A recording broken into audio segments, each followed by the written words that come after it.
जमालपुर स्थित रामलीला मैदान का सिविल लाइन जोन के चेयरमैन गुलाब सिंह राठौर और एमसीडी के डीसी अंशुल सिरोही ने प्रशासनिक दस्ते के साथ दौरा किया और सिविल लाइन जोन के चेयरमैन गुलाब सिंह राठौर ने रामलीला मैदान का निरीक्षण किया और जलभराव से उत्पन्न स्थिति से निपटने के लिए अधिकारियों को आवश्यक दिशा निर्देश दिए।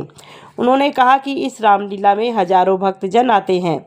डीसी अंशुल सिरोही ने कहा कि 3 दिन के अंदर इस ग्राउंड को साफ कर दिया जाएगा और फ्लड के नाले को भी ठीक कर दिया जाएगा। साथ ही मच्छर जनित बीमारियों से निपटने के लिए एमसीडी की टीम मौके पर बुलाई गई। देखिए, ये कल संज्ञान में आया था कि यहाँ पे अब रामलीला की शुरुआत होगी, तो चेयरमैन साहब ने ये दौरा रखा था और इस दौरे में अभी आप जैसे देख रहे हैं, आपने खुद बोला कि कंडीशन थोड़ी सी बारिश इस बार ज़्यादा हुई थी, पानी काफ़ी ज़्यादा आया था, तो अभी पानी काफ़ी भरा हुआ है और उसी चलते अभी मैं अपने एक्शन साहब से बात कर रहा था इलेक्ट्रिक, तो उन्होंने बताया कि जी ये टाटा ने प्रिकॉशन लेने के लिए करंट ना फैले इसलिए लाइट भी काट दी है। तो अभी जैसे बात हुई है, हमारे प्लान है, हमारी पूरी मेंटेनेंस टीम यहाँ पे है। टारगेट हमारा 2 दिन में सारा पानी निकालने का है। इसके लिए हमने जो प्लान किया है वो ये है, कल सुबह जेसीबी मंगा करके हम किनारे एक नाली बना देंगे, पानी का फ्लो एक डायरेक्शन में कर देंगे और उस डायरेक्शन में हम अपने पंप लगा देंगे। हमारे पास सफिशिएंट मात्रा में पंप हैं, छोटे पंप भी हैं, बड़े पंप भी हैं, तो जितने पंप की ज़रूरत पड़ेगी वो लगा के हमारा टारगेट 2 दिन में है। 2 दिन में हम इसको पूरा क्लीन कर देंगे, पानी निकल जाएगा। उसके बाद हमारी सैनिटेशन टीम इसको पूरा साफ़ कर देगी और सारा यहाँ से कूड़ा मलबा हटा दिया जाएगा। पानी निकलते ही यहाँ पे सारी लाइट जो है वो स्टार्ट हो जाएगी। जहाँ पे हमारी लाइट गायब है, चोरी हो गए हैं, उसमें हम उसको रिप्लेस कर देंगे। जो काम नहीं कर रही है उनको भी रिप्लेस कर देंगे और बहुत ही बेहतरीन तरीके से काम होगा। जो हमारा इस स्टेज का काम है उसका टेंडर हमारा हो गया है। कॉन्ट्रैक्टर अभी आज से कल से इसमें काम शुरू करके स्टेज को भी सुंदर बना देगा और एक भव्य रामलीला का यहाँ पे हम आयोजन करेंगे। केवल रामलीला या फिर उसके बाद भी इसको परमानेंट तरीके से पार्क को सौंदर्यीकरण किया जाए? हाँ, उसके बाद से अभी जैसे चेयरमैन साहब से बात हुई तो लॉन्ग टर्म के लिए प्लान हमारा ये है कि इस पार्क को 2 हिस्सों में बनाया जाए, जिसमें एक हिस्सा, क्योंकि रामलीला जहाँ पे होगी हर साल होगी और दूसरे फंक्शन भी होंगे, और एक हिस्सा हम बनाएंगे कि जहाँ पे हमारे आसपास रहने वाले निवासी लोग आकर के उसमें अब टहल सकें, बैठ सकें और बच्चे खेल सकें। उसके लिए भी अभी हमने डायरेक्शन दिया है, एस्टिमेट बना के हम उसको बजट के लिए बहुत ही जल्दी फॉरवर्ड कर देंगे। ओपन जिम का भी कई समस्याएं भी हैं इस पार्क में और खासतौर पर रास्ते पे भी।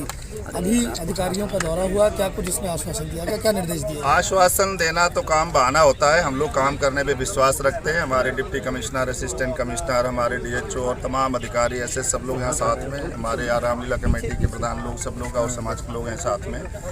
यहाँ क्या है, बारिश में इस बार ज़्यादा होने से ग्राउंड के अंदर पानी भर गया था और रामलीला भी होना है, क्योंकि वो एक हमारा एक ऐसा फेस्टिवल है जिससे एक संस्कारिक अनुभव मिलता है, बच्चों को ज्ञान मिलता है, लोग उसको जानते हैं कि राममय भारत होना है तो कैसे पहले था और कैसे अब रहना है, तो ये भी होना आवश्यक है। तो आज हम लोगों ने राउंड किया पूरे उसमें एरिया में, तो पहले तो इस पार्क के लिए किया गया कि इसका पानी कैसे निकले, तो उसके लिए निर्देश जारी कर दिया गया कि आज ही जेसीबी मशीन ला के साथ में इसमें पानी निकलने के लिए एक नाला खुदाई की जाए और पंप लगा के पानी निकाल के इस ग्राउंड को सुखा दिया जाए 2-3 दिन में, ताकि यहाँ पर रामलीला का काम आसानी से हो सके और लोग ये देख सकें।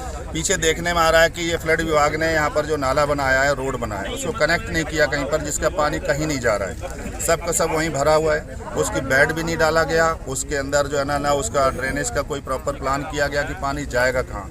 आए ठेकेदार करके चले गए, या माननीय विधायक जी भी राउंड करके 4 दिन पहले, लेकिन उनको यही नहीं समझ में आ रहा है कि ये खेतों में पानी जो गलियों को जा रहा है और नाले के जा रहा है, ये जाएगा कहाँ पर। तो ये बड़ी समस्या यहाँ पर जो है, दिल्ली नगर निगम सिर्फ इस बात से परेशान है कि ये फ्लड विभाग जो नाले और रोड बनाए हैं, इन्होंने सारे के सारे नाले उल्टे बनाए, पानी निकासी कोई प्रॉपर नहीं किया है। इसी तरह से जो सीवर डाल रहे हैं, वो सीवर खोदते हैं तो उसका सारा मिट्टी नालियों में भर देते हैं और उसको दोबारा सफाई नहीं करवाते, और सड़क भी जो डालते हैं वो ऐसा बजरी रातों रात डाल के चले जाते हैं कि 2 महीना नहीं लगता, वो सड़कें सब टूट जा रही हैं। तो प्रॉब्लम जो खड़ी हो रही है वो यहाँ पर फ्लड विभाग की तरफ से खड़ी हो रही है, और मुझे लगता है, मैं तो आपके चैनल के माध्यम से संदेश भेजना चाह रहा हूँ माननीय विधायक जी को, आप ज़मीन पे आकर के इनको देखो भैया, आप अपनी जिम्मेवारी की देखो, मैं अपनी जिम्मेवारी की देखूँ, तो मुझे लग रहा है जनता के हितों में कुछ हो पाएगा।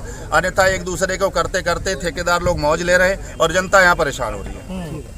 तो ये रामलीला तक सारी व्यवस्थाएं सही हो जाएंगी? नहीं, ये हर साल हम कराते ही हैं और इस बार थोड़ा पानी ज़्यादा हो गया है, तो इसको भी मुझे पूरा उम्मीद है 3 दिन के अंदर इस ग्राउंड को सुखा देंगे। गुलाब सिंह जी, गेट पे कूड़े के अंबार लगे हुए हैं ढेर सारे, इसके लिए क्या कहेंगे? जिस तरीके से कूड़ा डाला जा रहा है यहाँ पर पूरा। देखिए यहाँ पर क्या है, ये खाली एग्रीकल्चर लैंड है सामने, और यहाँ कोई सरकारी ज़मीन है नहीं, और सरकारी ज़मीन तो पहले ही माननीय विधायक जी के नेतृत्व में सब बिक चुकी है, यहाँ पर कुछ बचा ही नहीं है। और वो जब भी उनसे कुछ होता है तो कहते हैं मैंने चिट्ठी लिख दी है, और चिट्ठी लिख के पीछा छुड़ा लेते हैं। तो जब सरकारी ज़मीन नहीं होगी तो कूड़े का ढलाव कहाँ बनेंगे, कूड़ा पड़ेगा कहाँ पर? तो लोगों को क्या है कि गाड़ी आती है, स्वाभाविक है कि 17 साल पहले टेंडर उसका हुआ था तो उनके अनुसार आबादी बढ़ गई है, काम ज़्यादा हो गया है, तो वो भी प्रॉपर जो रोज़ गाड़ी जानी चाहिए उतना लोगों के बीच नहीं जा पा रही है। इसको मैं भी स्वीकार करता हूँ। उस पर हमारा प्लान चल भी रहा है एमसीडी की और भी कोई एजेंसी खड़ी करके, ताकि ज़्यादा से ज़्यादा घरों से कूड़ा उठाया जा सके। लेकिन जो नालियों का उल्टा पानी जा रहा है, जो प्रॉपर बाहर नहीं जा पा रहा है, इस वजह से बड़ी समस्या खड़ी हो रही है, और इसका निदान करना बहुत ज़रूरी है।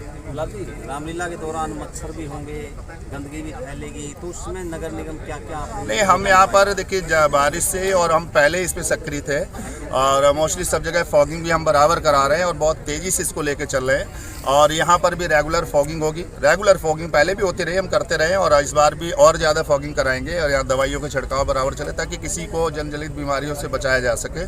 उससे पूरा प्लान मेरा रेडी है, तैयार है, कहीं कोई दिक्कत उसमें नहीं होने वाली है। निगम की तरफ से कोई दिक्कत नहीं होगी, मैं इंश्योर करता हूँ सबको। एक जाएंगे जब शमशान घाट के आगे पहुँचते हैं तो वहाँ पर भी ये जो हमारा जल बोर्ड सीवर वाले हैं, जो इंटरलॉकिंग टाइल टूट के सड़क से निकलती है, उसका वहाँ पर बार बार बनाते खत्ता, वो वार्ड नंबर 9 में आता है। मैं वार्ड नंबर 9 के भी पार्षद महोदय से भी मैंने कहा कि आप लोग भी थोड़ा इनिशिएटिव लीजिए कि आपके यहाँ पर डाल कौन रहा है, क्यों जरूरी नहीं कि सब जगह चेयरमैन ही पहुँचेगा जा करके। आप एरिया काउंसलर हो तो आप लोगों की जिम्मेवारी बनती है, विधायक जी की जिम्मेवारी बनती है कि उन ठेकेदारों को टाइट करें कि आप यहाँ पर क्यों जनता के बीच में डाल रहे हैं, इसको भर रहे हो तो बाहर ले जाइए। वो बोल ही नहीं पा रहे हैं, पता नहीं क्या उनसे लीग लपट है या क्या लेन देन है, जिसकी वजह से बात ही नहीं कर पा रहे, किसी ठेकेदार को टाइट नहीं कर पा रहे हैं। और इसलिए हर हफ्ते 10 दिन में मुझे प्रेशर लेकर के, क्यों मैं मुकंदपुर में रहता हूं, तो यहाँ पर मुकंदपुर 2 हिस्से में, 9 नंबर और 8 नंबर में। 8 नंबर वार्ड में कहीं पर आपको ऐसे डस्टबिन और ढलाव नहीं दिखाई देंगे, 9 नंबर में ढलाव हो जा रहे हैं। अब अगर हम वहाँ घुस के कराते अधिकारियों लेके तो उन्हें समस्या खड़ी होती है, आप मेरे वार्ड में इंटरफेयर कर रहे हैं। अगर हम नहीं कर रहे हैं तो वहाँ पर खत्ते बनते चले जा रहे हैं। तो समस्या ये है कि या तो मन बड़ा कर ले तो मैं ही करवा देता हूँ, और अगर नहीं बड़ा मन कर रहे तो आप खुद करा लीजिए। तो ये कुछ समस्या है, उसका भी निदान करने का आज हमारी वार्ड कमेटी मीटिंग है, और उसमें ये इशू आएंगे और उस पर ज़्यादा से ज़्यादा हल करने का प्रयास करेंगे।